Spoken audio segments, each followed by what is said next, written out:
નમસ્તે, કેમ છો બધા? આઈ હોપ બધા મજામાં જશે। તો પહેલાં તો મારી યુટ્યુબ ચેનલમાં આપ સૌનું સ્વાગત છે। તો ચલો ગાઈસ, આજના ડેથી આપણે શરૂઆત કરીએ। તો આજે પહેલાં તો ફર્સ્ટ વાત એ છે કે લુકિંગ પર પ્લીઝ કોમેન્ટ કરી દેજો કે કેવી લાગુ છું। હા, ફર્સ્ટ કોમેન્ટ તમારે એ જ હોવી જોઈએ, કેમ કે જેટલા હું વિડીયોઝ બનાવું છું એટલી લાઇક કોમેન્ટ્સ નથી આવતી, but it's okay, no problem. But જેટલો સપોર્ટ મને ઇન્સ્ટા પર કરો છો એટલો જ સપોર્ટ મને આમાં કરશો તો સારું રહેશે, કેમ કે જવું છે। ઓકે ઓકે ઓકે, હા તો છોકરીઓ છે તે રમતી હતી, પણ જો આરુ પણ અહીંયા છે, એ બી રમે છે। તો ગાઈસ બી કન્ટિન્યુ રહેજો, કેમ કે તમે લોકોનું એક કોમેન્ટ હતી કે તમે કેમ શૂટિંગ પર નહીં જતા, તમે સોંગ કેમ નહીં કરતા। તો પ્લસ પહેલી વાત તો એ છે કે એકચ્યુઅલી મમ્માની તબિયત હમણાં આજકાલ ખરાબ રહી છે, એટલે ક્યારે ખરાબ થઈને કોઈ કન્ફર્મ નથી હોતું।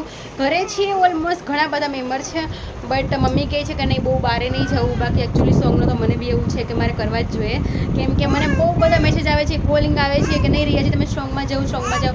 એકચ્યુઅલી સોંગ મેં બહુ બધા કર્યા છે, અને હા એ પણ વાત છે કે થોડાક પહેલાં સોંગ નહીં કરતી, મતલબ જે હક સીન કે સિંગ સીન આવે છે તેવા સોંગ નથી કરતી।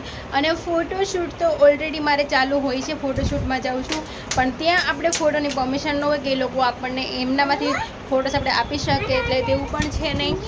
અને ગાઈસ તો અત્યારે મારું ઓલમોસ્ટ વધારે પડતું ધ્યાન છે બ્લોગિંગ ઉપર।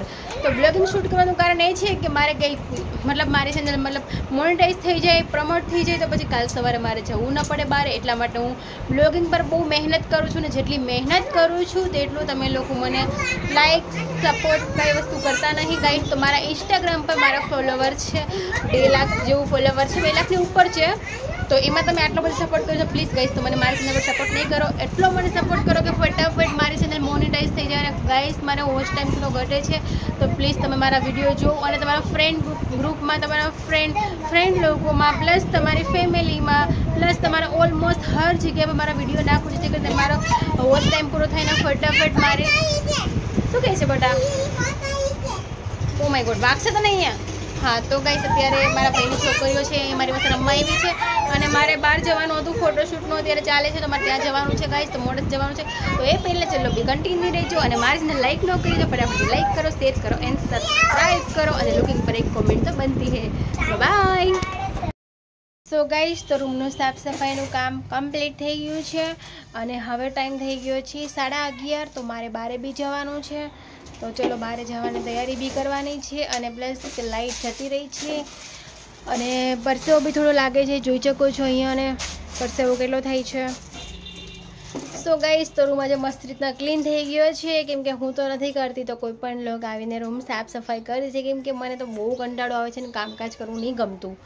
ખબર નહીં મારા મેરેજ પછી મારી શું હાલત થશે। એકચ્યુઅલી મારા માંગા પણ હમણાં બહુ આવે છે, ન્યૂ માંગા આવે છે, એટલે એમાં એવું છે કે ખુશ નથી થતી, મને દુઃખ થાય છે, ડિપ્રેશનમાં જતી રહું છું, કેમ કે મને મેરેજ નહીં કરવા, મેરેજ મને કોઈ ઇન્ટરેસ્ટ નથી। બટ નહીં કહેતા કે ફેમિલી માટે થઈને કરવું પડે, બટ જોઈએ છે 1 વર્ષ 2 વર્ષ એંગેજ રાખીશ, અને એના પછી શાયદ મેરેજ કરીશ। છોકરા 2 લોકો જોવા આવ્યા છે, અને સારું ફેમિલી છે, શોર્ટ્સ ફેમિલી છે, અને સારું છે। તો ચલો એકચ્યુઅલી મારે વિચારવું પડશે કે મારે કરવું જોઈએ નહીં કરવું જોઈએ, તો બહુ બધું વિચારવાનું છે અત્યારે, અને મતલબ તબિયત બી ખરાબ રહી છે, તો થોડું ડિપ્રેશન જેવું બી થાય છે। તો સો ગાઈસ બે કન્ટિન્યુ રહીજો, અને હું તમારી જોડે મારી હરેક વાત શેર કરું છું, તમારી જોડે હરેક વાત મારી શેર કરવા માગું છું, બટ તમે લોકો પ્લીઝ મને સપોર્ટ કરો કે મારા વિડીયોમાં લાઈક કરો, કોમેન્ટ કરો, કંઈ પણ તમારા દિલમાં કંઈ પણ પૂછવાનું હોય તમે મને બેશક પૂછી શકો છો કે રિયાજી આનો આમ। એક બેનની કોમેન્ટ્સ હતી, તો એવું કહેતા હતા કે તમારા પૂરા ફેમિલીને લો, તો પ્લીઝ તમારા માટે જ હું કહું છું કે મારું પૂરું ફેમિલી છે, મમ્મા છે, મારા પપ્પા નથી એકચ્યુઅલી, અને મારા બ્રધર છે તે દુકાન પર હોય છે, અને મારા બીજા બ્રધર છે તો એ ટ્રાવેલિંગનું કરે છે, તો એ ટ્રાવેલિંગમાં હોય છે, અને હા તો ઘરે બેસ્યા છે કોણ? ભાભી, મમ્મી અને મેં। તો મમ્મી તો મતલબ બહાર જવાનું હોય છે, પછી મામાના ઘરે જવાનું હોય છે, તો એ આગળ પાછળ થતા રહેતા હોય, એટલે મમ્મી કન્ટિન્યુ બ્લોગિંગમાં આવે છે, જો કે મમ્મી, અને વધારે તો ભાભીને હું બંને ઘરે હોય, તો શાયદ અમારું ફેમિલી આટલું જ છે, બહુ લોંગ ફેમિલી છે। પણ જો મારા 3 સિસ્ટર અને 2 બ્રધર છે, તો 2 બ્રધર છે તેમના બંનેના મેરેજ થઈ ગયા છે, તો એની મોટા ભાઈ જે અલગ રહે છે, તો એમની ઘરે 3 છોકરી છે, એક છે જાનવી, એક છે ખુશી, અને એક છે હિતિકા। તો એ 3 થઈ ગઈ છે, તો એ લોકો થોડા અલગ રહે છે। ઘરે આવે ત્યારે હું બ્લોગિંગ કરું છું, એ લોકો કન્ટિન્યુ જો કે ઘરે જ હોય છે, અલગ તો નહીં હોતા શાયદ, અમે લોકો જોડે જ રહેતા હોય છે। ઘર મતલબ રહેવા માટે અલગ છે, બટ રહેવાનું તો બધું ફેમિલીની જોડે, તો એ લોકો બી એકચ્યુઅલી મારા બ્લોગમાં કન્ટિન્યુ હોય જ છે। અને પ્લસ કે મારા બીજા ભાભી છે, તો એ મારા ભાઈના મેરેજ થઈ ગયા, તો એના ઘરે એક બેબી છે, એનું નામ છે આરોહી. જો કે વાર મારી જોડે મતલબ હોય છે, અને અમારો ફેમિલી આઈડી છે, ફેમિલી કરીને આઈડી છે અમારું ઇન્સ્ટાની અંદર. તો તેને બી તમે લોકો લાઈક શેર અને સબસ્ક્રાઈબ કરજો અને ફોલો કરજો એમાં બી. તો ચલો ગાઈસ, એ સાથે તો પછી મારા ફેમિલીમાં આટલા જણા હોય છે. તો દીદી તમે જે મને કોમેન્ટ નાખી હતી કે આ રીતના છે પૂરા બધા લોકો આવવા જોઈએ કોમેન્ટ્સમાં, કોમેન્ટ્સમાં નહીં, સોરી બ્લોગની અંદર. તો હું કોશિશ કરીશ કે બધા લોકો જ્યારે આવશે ને ત્યારે એમનું બ્લોગિંગ હું શૂટ કરીશ. તો ચલો બાય. સો એવરીવન, કેમ છો? તો હું પહોંચી ગઈ છું ઘરે, અને આજે અમારે બનાવવાની છે રસોઈ. તો રસોઈમાં છે એ ભાભી વણવા બેસી ગયા છે પૂરી, અને હું નાહી ધોઈ ફ્રેશ થઈને 3 વાગ્યાનો ટાઈમ થઈ ગયો. તો મમ્મી કહે છે કે આવી જા. તો હું ગઈ હતી ફોટોશૂટમાં કેશોદ, અને ત્યાંથી આવી અને અત્યારે ભાભીની હેલ્પ કરવાની છે. તો પહેલાં અમે પૂરી બનાવશું, કેમ કે બાકીની બધી વસ્તુ અમે લોકો તૈયાર મંગાવી છે. એટલે આ ફેરી અમારા ઘરે ખાલી પૂરી અને એવું જ બનાવવાનું છે, બાકી કોઈ જ વસ્તુ બનાવવાની થતી નથી, કેમ કે બધી વસ્તુ રેડી છે અને ખાલી પૂરી ને નાની મોટી વસ્તુ બનાવવાની છે એ જ છે. તો બે કન્ટિન્યુ રહેજો. ભાભી બનાવે છે અત્યારે પૂરી, જોઈ શકો છો તમે. સ્ટાર્ટ થઈ ગયું છે બનાવવાનું. તો થોડી જ બનાવવાની છે અમારે, કેમ કે બધું બનાવેલું છે અને મંગાવેલું પણ છે.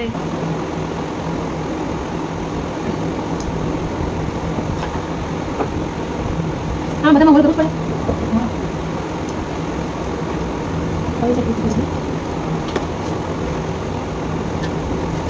જગ્યા નથી મેડમ.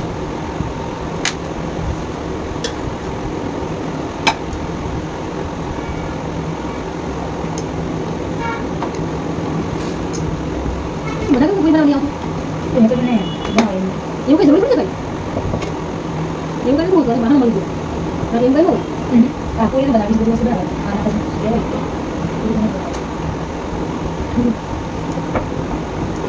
સપન નાસ્તો કેવું છે કઈ પણ ને સારી વસ્તુ છે. ખાલી બધા બટર ને 4 તારીખ કાઢી લેશ 20 રૂપિયા બધું બનાવી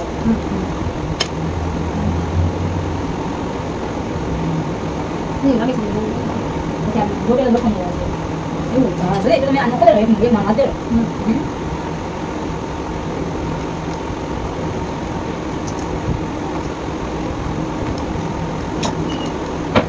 તો ગાઈસ, તો અમે બનાવીએ છીએ પૂરી. થોડી વારમાં બની જશે, અડધી બની ગઈ છે. તો બ્લોગમાં બન્યા રહેજો. અમારી ચેનલને લાઈક કરજો, શેર કરજો, સબસ્ક્રાઈબ કરજો. તો ભાભીને બંને કામ કરીએ છીએ. મમ્મી છે એ દુકાને બેઠા છે, મોટા ભાઈ છે એ ઊંઘના ગયા છે, અને અમારો વારો છે પૂરી બનાવવાનો. આપણે થાકેલા છીએ તો બનાવવી પડશે આજે, કેમ કે બીજું કોઈ હેલ્પ કરવા આવું નથી. અને ખાલી અમારે પૂરી, ભજીયા, પછી ચણાની સબ્જી, પછી શું બનાવવાનું છે, પછી ભૂંગળા ને એવું બધું તળવાનું છે. સેવડો પછી એવડો બનાવવાનો છે. પછી બાકીની બધી મિષ્ટાન ને તો બધું મંગાવી લીધું છે. મોટા ભાઈ ગયા છે તો એ હમણાં લઈ આવશે. એટલે થોડી બહુ વસ્તુ ઘરે બનાવવાની છે, કેમ કે અમે લોકો થતા નથી એવું કંઈ પણ. એટલે એવું છે એટલે એવું છે એવું ચાલો. હું આરામ કરતા હોઉં એક મિનિટ. નહીં એટલી વળી જાવ વસ્તુ આરામ કરી આવો. થોડોક આરામ કરતા હોય ને યાર. મને આળસ થાય, એટલે મોડ પડે બહુ. એક ને એક જગ્યાએ હું ટકવાની આદત નથી યાર. જવા દે નહીં.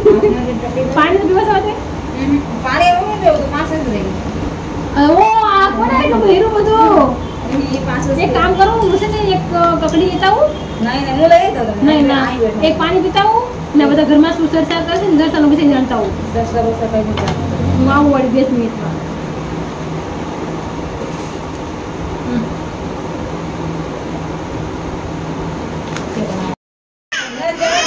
શું કયો?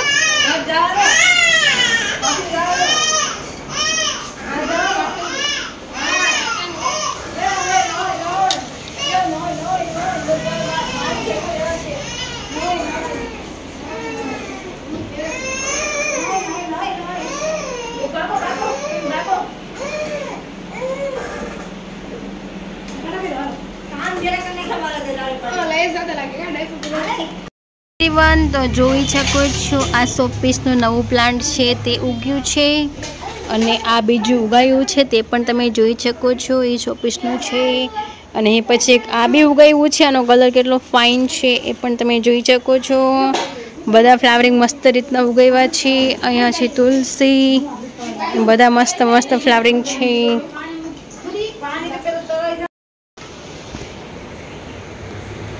તો ગાઈસ, તો અમારા ઘરે થઈ ગઈ સાતમ આઠમની તૈયારી શરૂ.